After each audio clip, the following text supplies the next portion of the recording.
Muito bem, meus queridos, hoje é a nossa última aula, né? A última aula do semestre. Como é? É a aula da saudade, exatamente. Então, essa é a nossa última aula, a aula que a gente está encerrando o livro de Efésios. A partir do próximo domingo, nós teremos uma outra atividade. Teremos escola dominical, mas não essas classes normais. Durante o mês de julho teremos uma classe única e etc. Muito bem. Em agosto nós estaremos retomando. Como vocês sabem, a maioria de vocês já sabe, mas tem algumas pessoas novas, estão esclarecendo. Nossa escola dominical trabalha com um currículo fixo de 3 semestres. Tentamos 3 classes de adultos, certo? Então temos aqui o Evangelho de Marcos, ali, naquele pavilhão, Gálatas e Efésios aqui e Profetas Menores lá naquele outro pavilhão. A ideia da escola dominical é que haja um rodízio. Então, os alunos que fizeram Gálatas e Efésios esse semestre deverão escolher frequentar uma das outras 2 classes. Assim como os alunos de lá devem escolher frequentar uma das outras 2 classes, a fim de que, ao longo de 3 semestres, toda a igreja, todos os adultos que frequentam a escola dominical, vejam a classe de profetas menores, a classe de Gálatas e Efésios e a classe de Marcos, certo? A ideia é essa, é que haja esse rodízio, certo?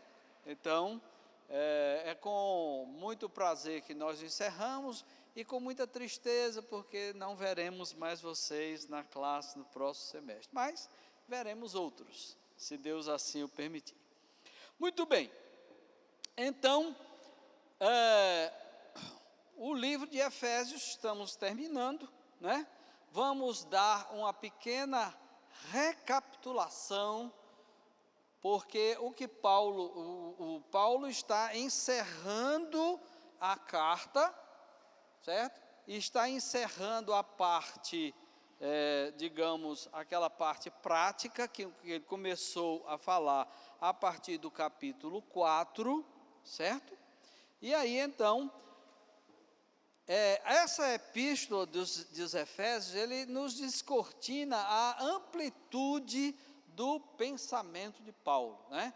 Veja que Paulo, ele iniciou o livro, a carta aos Efésios, desdobrando o propósito de Deus concebido na eternidade, antes da fundação do mundo, certo?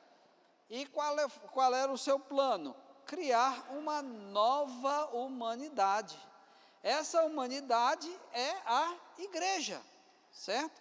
Essa humanidade, ela é formada através da morte e ressurreição de Cristo, né?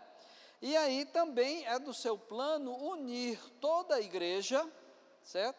Sob a supremacia de Cristo como cabeça.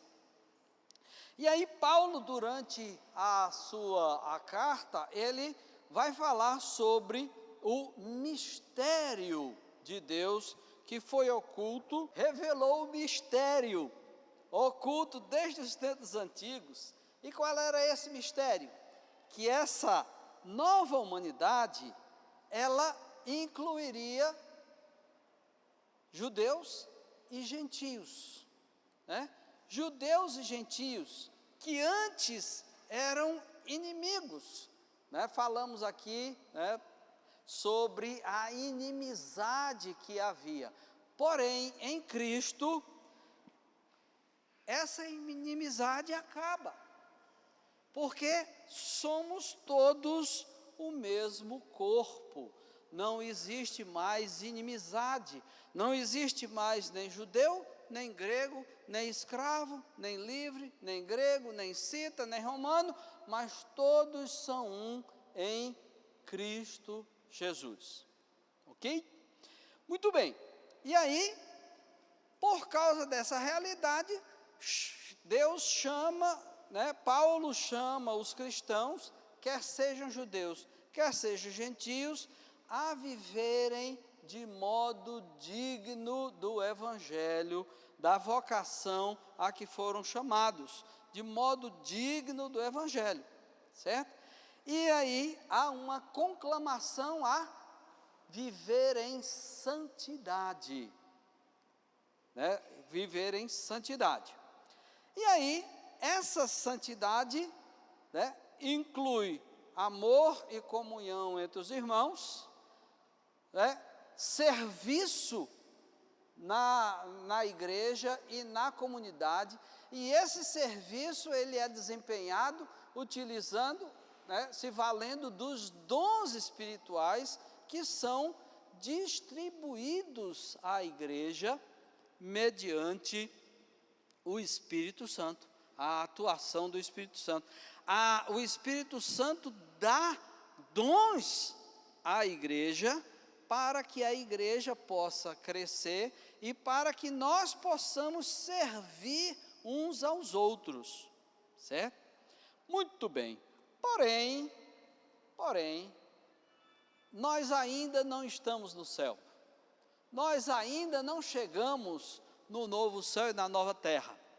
Nós ainda estamos aqui e aqui nós travamos, e Paulo sabe disso, nós travamos uma batalha espiritual. Nós estamos em guerra, certo? Nós estamos em guerra. Dia e noite ruge uma grande batalha espiritual nas regiões celestes, certo? E então, nesse trecho final que nós vamos ler, Paulo vai falar sobre o nosso inimigo, certo? Muito bem, e quem é esse inimigo? São principados e potestades, poderes e autoridades que estão sob o comando do diabo. O objetivo de Paulo, então, é nos alertar sobre a hostilidade dos poderes malignos e nos ensinar como vencê-los. É contra essas forças espirituais do mal que nós somos chamados a lutar. Então, eu chamo vocês para que abram aí em Efésios, capítulo 5, a partir do verso 10.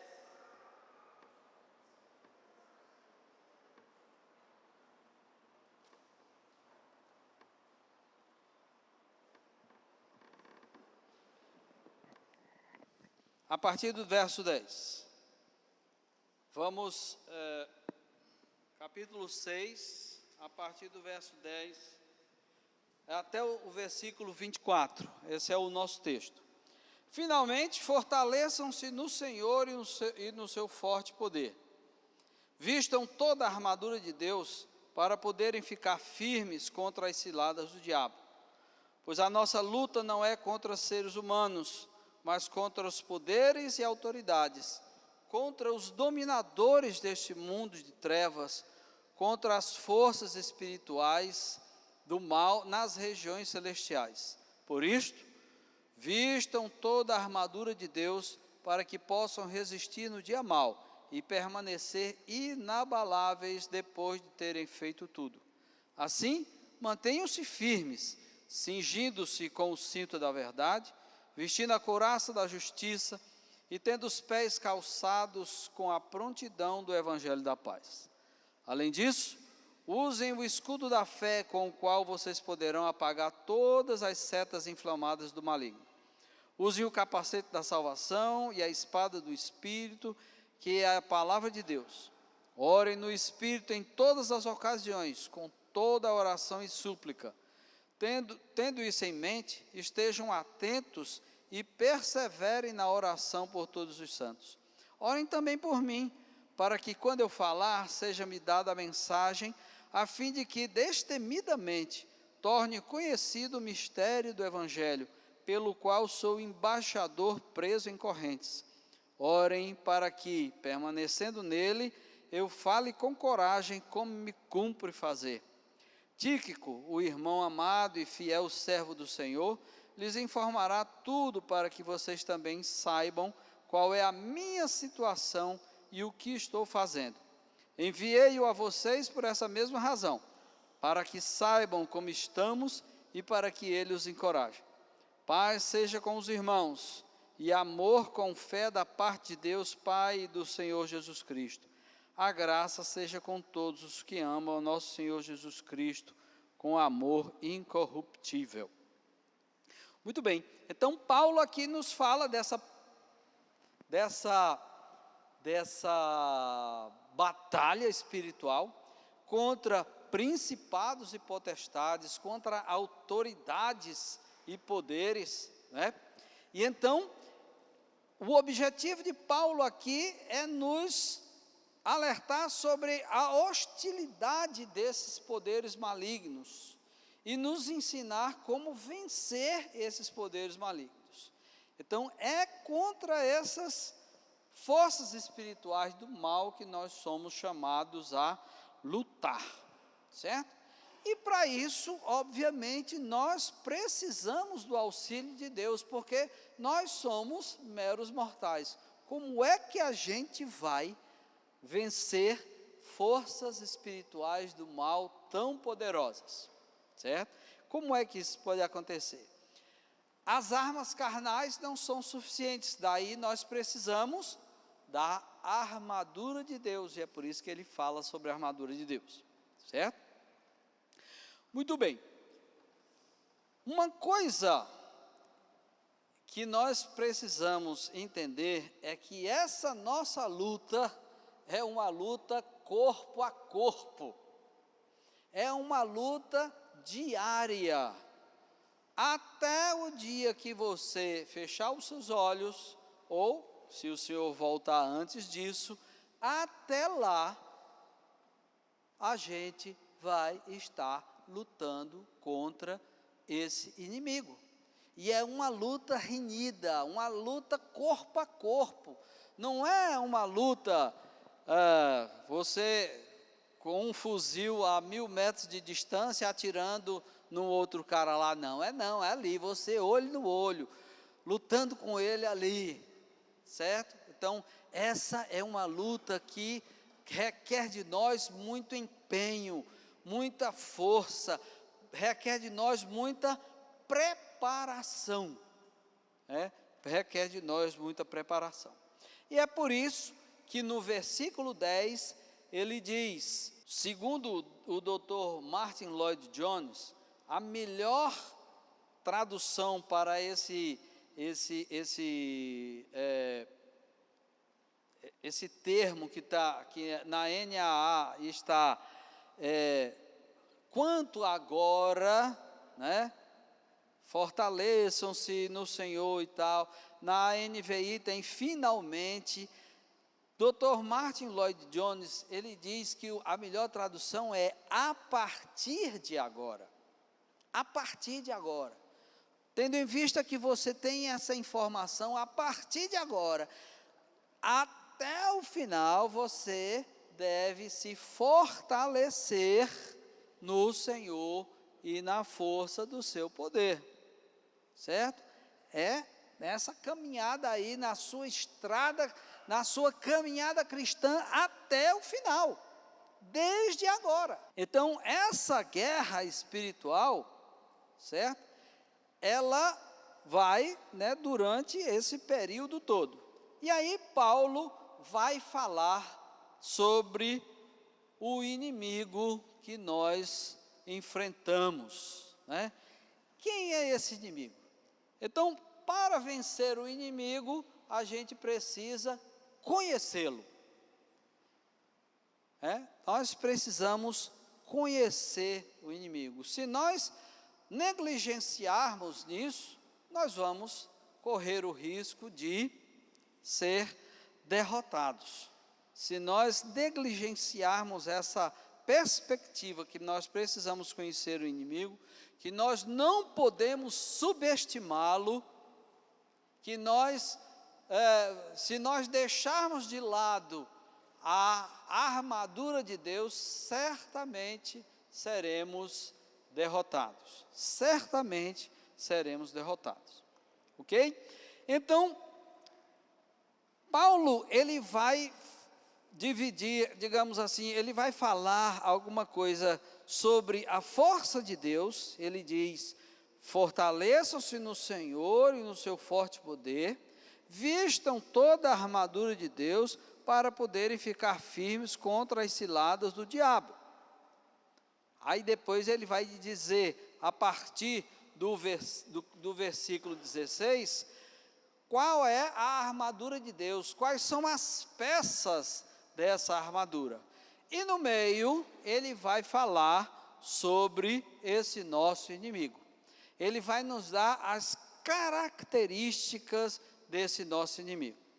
Primeiro, essa nossa batalha não é contra seres humanos, mas contra demônios, certo? E ele diz no versículo 12, pois a nossa luta não é contra seres humanos, mas contra os poderes e autoridades, dominadores deste mundo tenebroso, certo? Ou seja, são inteligências cósmicas, demônios que têm uma grande experiência, né? E então ele vai falar que eles são poderosos, certo?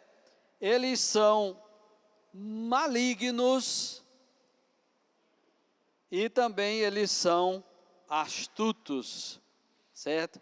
Poderosos, malignos e astutos. Poderosos, eles são malignos, eles não lutam debaixo de nenhum código moral. Eles usam de todas as artimanhas, todas ciladas possíveis e imaginadas.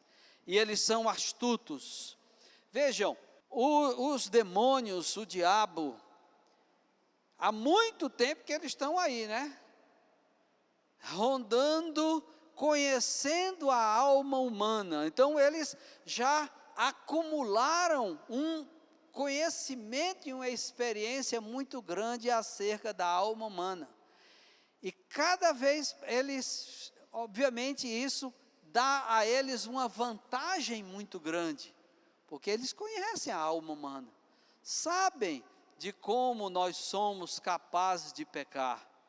E então eles se utilizam desse conhecimento para nos fazer tropeçar, para nos fazer pecar, certo?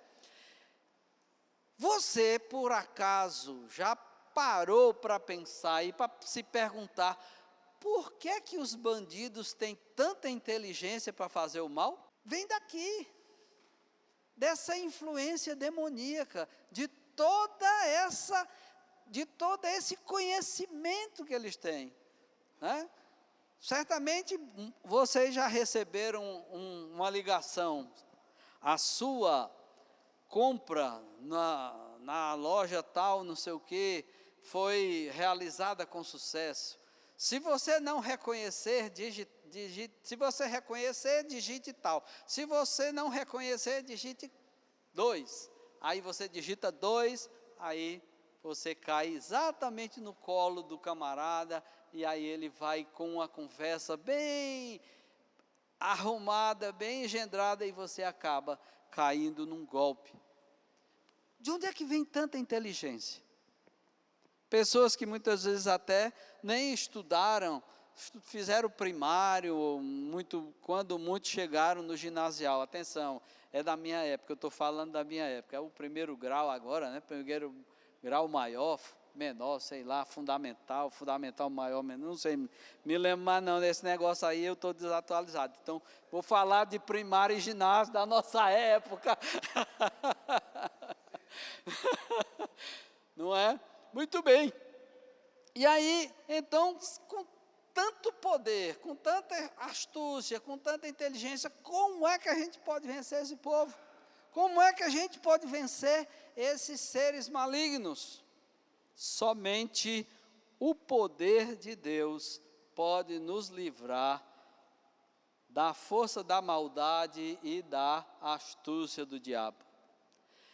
Esse mesmo poder que ressuscitou a Jesus e o entronizou nas regiões celestiais, é o mesmo poder que nos ressuscitou, porque nós, conforme Paulo disse lá em Efésios capítulo 2, nós estávamos mortos nos nossos delitos e pecados. Estávamos mortos nos nossos delitos e pecados, mas Ele nos deu vida, nos ressuscitou com Cristo e nos fez sentar com Ele nas regiões celestiais. Capítulo 2 de Efésios. Estão lembrados, né? Então, é esse poder. Precisamos, então, estar fortalecidos nesse poder. Bom, aí você diz assim, poxa, como é que eu vou estar fortalecido nesse poder de Deus para poder derrotar o diabo? Aí a resposta dele é vestindo a armadura de Deus. Vestindo a armadura de Deus. E como é que ele vai falar sobre essa armadura? Essa armadura está do versículo 13 ao versículo 20, certo? A armadura de Deus. A primeira coisa que nós precisamos ter em mente é que a armadura é de Deus e não é nossa. Então é Ele que dá, certo? Então, primeira coisa é nossas práticas e nossos ritos religiosos não podem formar uma armadura de Deus.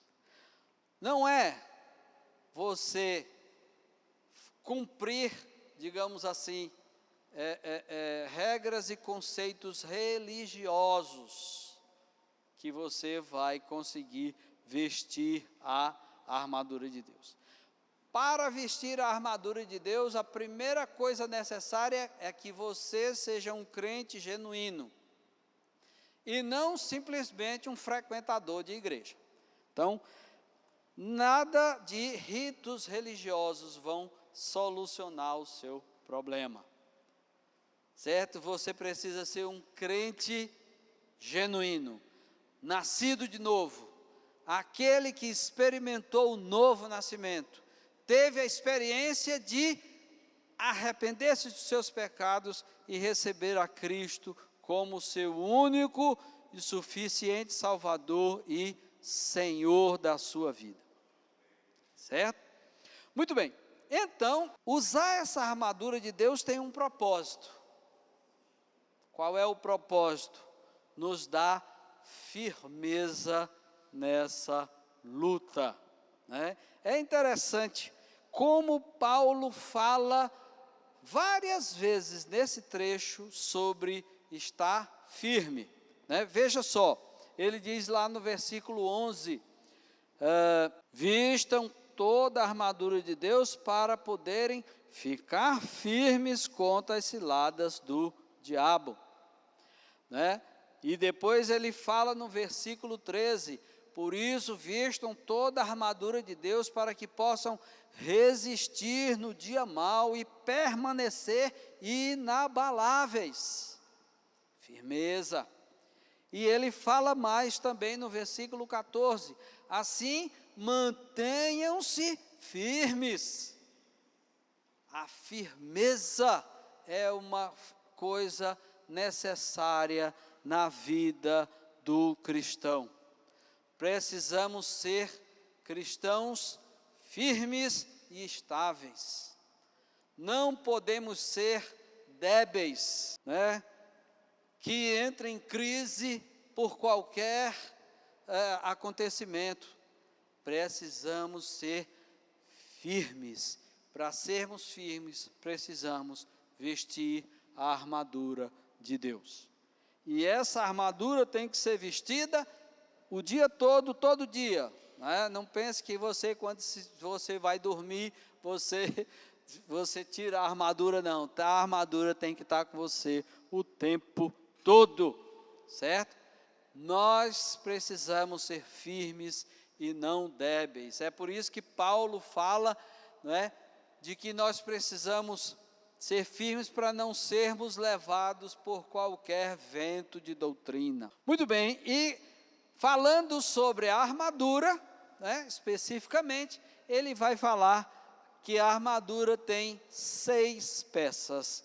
A primeira peça é o cinto da verdade, versículo 14, assim: mantenham-se firmes, cingindo-se com o cinto da verdade.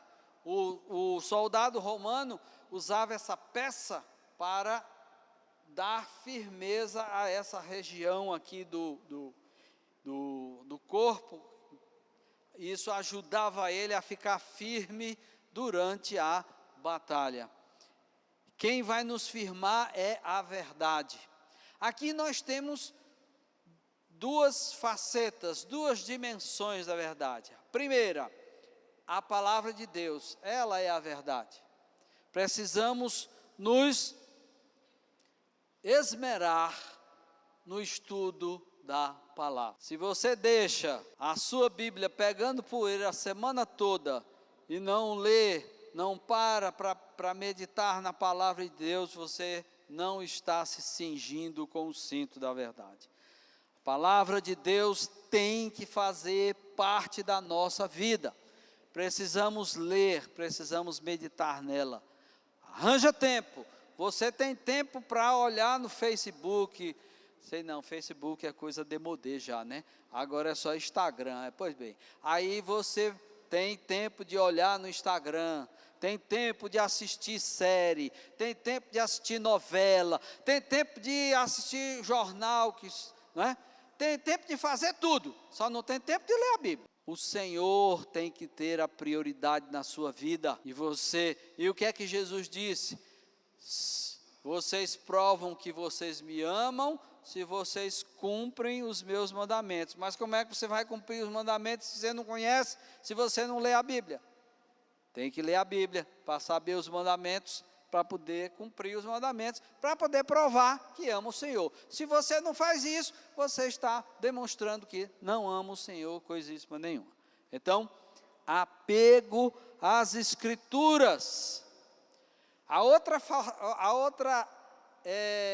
faceta dessa questão do cinto da verdade é uma vida pautada na verdade. Uma pessoa que seja fidedigna, uma pessoa que fala a verdade, que vive de forma digna do Evangelho.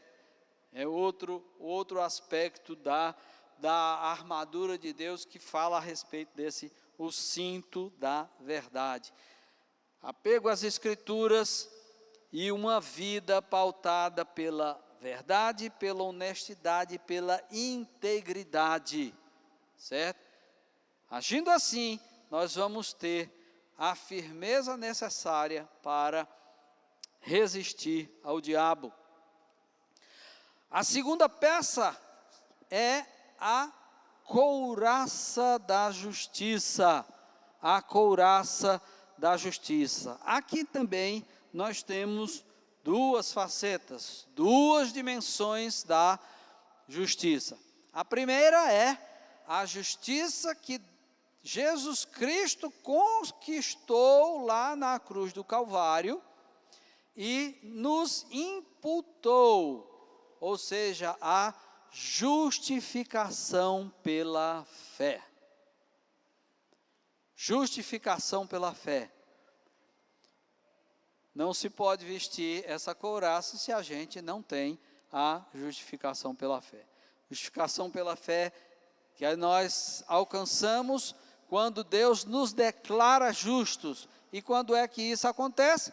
Quando nós nos convertemos, quando nós nos arrependemos dos nossos pecados, nós confessamos que estamos perdidos sem Deus, sem Jesus, e recebemos a Jesus como Senhor das nossas vidas e nosso único e suficiente Salvador, certo? Essa justificação pela fé nos permite entrar ousadamente no trono da graça, né? Diante do trono, na sala do trono. E aí então, o acusador nada tem para nos dizer. A outra faceta da justiça, né, é um correto proceder. Nós temos que andar corretamente, que corrobora o segundo aspecto lá do cinto da justiça, um correto proceder, com honestidade, com integridade, com fidelidade, certo? O crente deve ser uma pessoa em que todos devem confiar. Palavra sim, sim, não, não, certo? Uma pessoa digna, correta, andando de forma íntegra na sociedade, na igreja, na família, em todo lugar em que nós estamos. A terceira peça da armadura de Deus, nos diz aqui, é o versículo 15, tendo os pés calçados com a prontidão do evangelho da paz. A NAA e a ARA diz a preparação do evangelho da paz. O calçado do soldado romano era uma sandália que deixava os dedos do lado de fora. Essa sandália se chamava caliga.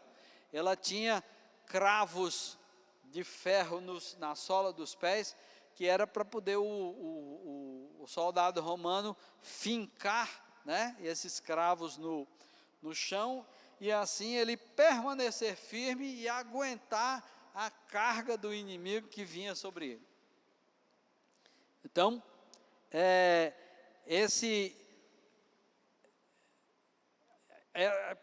para isso nós precisamos, para essa firmeza, nós precisamos de preparação. Preparação. Como é que a gente alcança isso? Mais uma vez, leitura, meditação e estudo na palavra de Deus. É por isso que nós temos escola dominical. É por isso que nós temos pequenos grupos. Se você ainda não faz parte de um pequeno grupo, você está perdendo. Envolva-se. Participe de um pequeno grupo. Você vai ser abençoado por isso. Não tem desculpa, meu irmão, para não participar de pequeno grupo, não.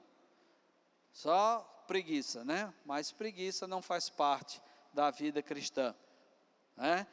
Vida cristã tem que ser uma vida diligente. Se você ama o Senhor, por que você não gosta de estudar a palavra dele? A mensagem que ele deixou para você, o manual de instrução que ele deixou para a sua vida. Participe de um pequeno grupo, faça parte. Seja abençoado e edificado, né, num pequeno grupo, vindo da escola dominical, participando ativamente da escola dominical, certo? Paulo nos diz lá em Colossenses, capítulo 3, verso 16, habite ricamente em vós a palavra de Cristo, né? Habite ricamente em vós a palavra de Cristo. Estão lembrados que quando Jesus foi tentado, como foi que ele resistiu ao diabo? Como foi? Ele falou, ele citou a palavra de Deus, né? Ele citou a palavra de Deus. E o diabo, muito astutamente, começou também a usar versículos fora do contexto e Jesus rebateu com as Escrituras. Saber as Escrituras é a melhor forma de você resistir ao diabo e escapar das ciladas que o diabo coloca contra você, certo? Também fala sobre o Evangelho, O Evangelho. O Evangelho é a mensagem de que Cristo salva, que nós precisamos falar para outras pessoas. Somos chamados a pregar para outras pessoas, explicar, dizer o que foi que Cristo fez na sua vida. Isso você pode fazer. Você não precisa ser teólogo para falar o que Cristo fez na sua vida, E a paz. Nós alcançamos a paz com Deus quando nós encontramos com Cristo, Capítulo 5, versículo 1 de Romanos, Alcançamos a paz com Deus, mediante a conversão. A outra peça da armadura de Deus é o escudo da fé, Diz aqui, além disso, usem o escudo da fé, com o qual vocês podem apagar os dardos inflamados do maligno. Bom, falar sobre fé é até chover no molhado, Afinal de contas, todos nós sabemos, que nós todos somos salvos pela graça mediante a fé. Sem fé é impossível agradar a Deus, Como diz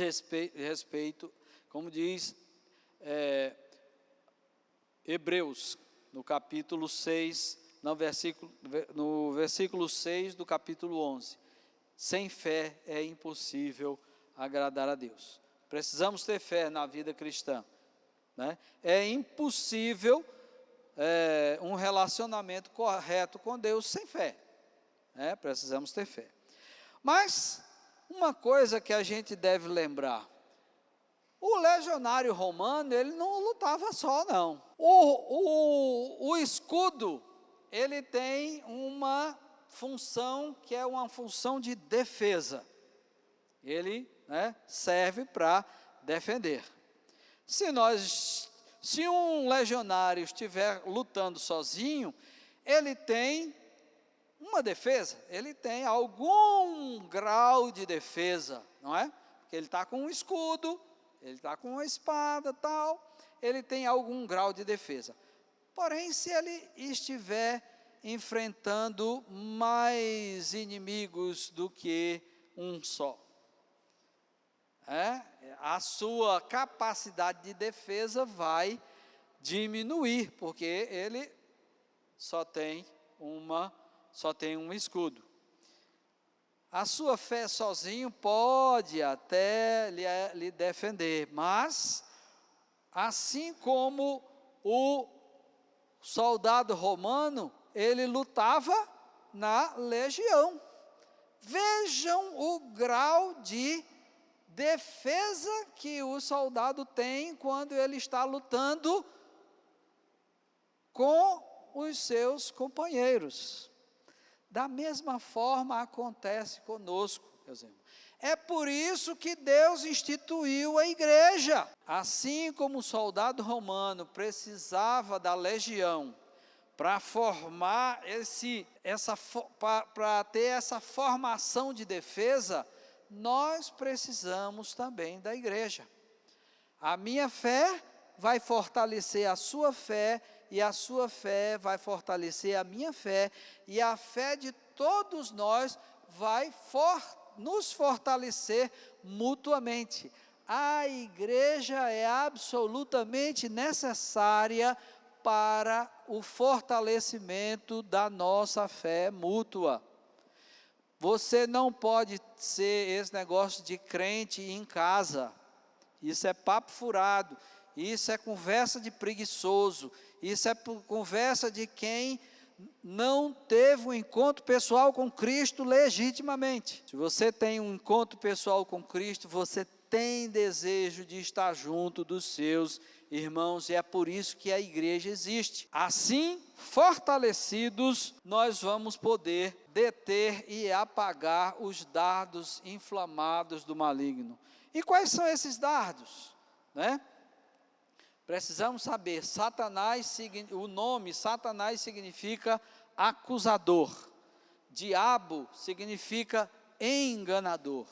Daí você já pode tirar quais são esses dardos que ele lança contra nós, Acusações maliciosas, falsas culpas, pensamentos de dúvida, pensamento de rebeldia, de concupiscência, que é um anelo pelos prazeres sensuais, cobiça de bens materiais, luxúria carnal, desejo libidinoso, etc.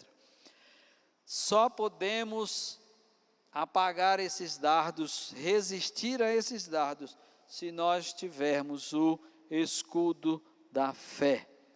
E quanto mais nós estivermos em comunhão, mais forte será a nossa defesa, certo? A quinta peça é o capacete da salvação. O capacete protege o quê, hein? A cabeça, E o que é que tem dentro da cabeça? O nosso cérebro, a nossa mente. A fé cristã, a vida cristã, não é só emoção. Não é só você sentir um arrepio. Você sentiu um arrepio, então eu estou forte na minha fé. Deixou de sentir o arrepio, meu Deus, e agora? Não, há elementos racionais na nossa fé. É por isso que Paulo, lá em Romanos, vai falar que nós prestamos um culto racional. Capítulo 12 de Romanos. Capítulo 12 de Romanos, Paulo fala sobre um culto racional. É por isso que ele nos deu uma palavra escrita. E essa palavra escrita ela que é a nossa regra de fé e prática. Não são digamos assim, as experiências que alguém porventura disse que teve, ou novas revelações que vão aparecer. Não, a revelação foi encerrada, está aqui. É essa daqui que nós devemos conhecer, é por ela que nós devemos pautar a nossa vida. A palavra de Deus que nos foi revelada, mais uma vez. Já notou quantas vezes Paulo está se referindo à palavra de Deus nesse trecho? Já percebeu isso? Quantas vezes Paulo faz referência à palavra absoluta? Se a Bíblia não estiver no centro da nossa vida, nós não teremos condições de viver uma vida digna do Senhor. A palavra de Deus, certo? Então, nós precisamos estudar a Escritura, porque são elas que vão proteger a nossa mente das ciladas do diabo, certo? E aí, mais uma vez, e agora de forma explícita, Paulo vai falar sobre a palavra de Deus, porque ele diz, usem o capacete da salvação e a espada do Espírito, e aí ele explicita que a espada do Espírito é a palavra de Deus. Palavra de Deus. Então vejam, a espada era uma arma que o soldado romano usava, que ele servia tanto para a defesa, como para o ataque. Para a defesa, a palavra nos defende. Se nós conhecermos a palavra, podemos nos defender contra as ciladas do diabo, assim como Jesus se defendeu, usando a palavra de Deus para refutar as tentações do maligno. E nós também usamos a palavra de Deus para atacar. Que ataque é esse? Quando nós atacamos as fortalezas do diabo. Isso aí é uma metáfora da evangelização, que ele já falou lá, quando falou do calçado, não é? Evangelizar, nós usamos a palavra para evangelizar. E assim, nós estamos cumprindo aquilo que Jesus disse, que as portas do inferno não vão prevalecer contra a igreja. Atenção, muita gente fala desse versículo de forma exatamente o oposto que o versículo quer dizer. Eles querem, muita gente diz assim, não, que a igreja resiste às investidas do diabo. E isso aí é verdade, nós resistimos, mas não é o que esse versículo, quando Jesus diz que as portas do inferno não vão prevalecer contra a igreja, não é sobre isso que ele está dizendo, é o contrário. É a igreja que está indo, invadindo as fortalezas do diabo, e as portas dessas fortalezas não vão resistir à igreja que está evangelizando. Por quê? Porque os eleitos estão aí fora. Deus escolheu, elegeu uma forma de esses eleitos se manifestarem. Qual foi? A pregação. É a pregação. E então, isso significa dizer o seguinte: se você pregar, se tiver um eleito e for a hora dele se converter, ele vai se converter. Nós temos essa garantia. E isso então nos anima, nos estimula e nos encoraja a pregar, porque nós sabemos que nossa pregação não vai ser em vão, porque se tiver eleito, Deus vai levantá-lo. Então, só para terminar, quando um exército na antiguidade cercava uma cidade, ele vinha e botava um portão na frente da cidade, era? Aí dizia, o inferno não vai prevalecer contra as portas da igreja? Não é. É as portas do inferno lá que estão sendo atacadas por nós quando nós evangelizarmos. E isso aí, esses portões do inferno não vão nos impedir de evangelizar. Então, a pregação do evangelho, e aqui ele está dizendo, use a espada do Espírito para se defender das ciladas do maligno e também para evangelizar, derrubar esses portões do inferno, porque esses portões não vão resistir, não vão prevalecer contra a força da pregação. Ok? Muito bem. Agora, uma coisa importante. Deus fornece a armadura, mas somos nós que precisamos vesti-la. Ou seja, há uma cooperação entre nós e Deus. Há responsabilidade nossa. É por isso que nós estamos aqui, né? Ensinando e tal, porque cada um de nós tem responsabilidade disso, de desenvolver. É por isso que Paulo nos fala, desenvolvei a vossa salvação com temor e tremor, né? Cabe a nós vestir essa armadura, cabe a nós estudar a Bíblia, orar, né? Viver uma vida santa, viver em santidade e etc. Aí Paulo, no final, ele fala sobre oração. Ele fala que que a igreja deve orar uns pelos outros, né?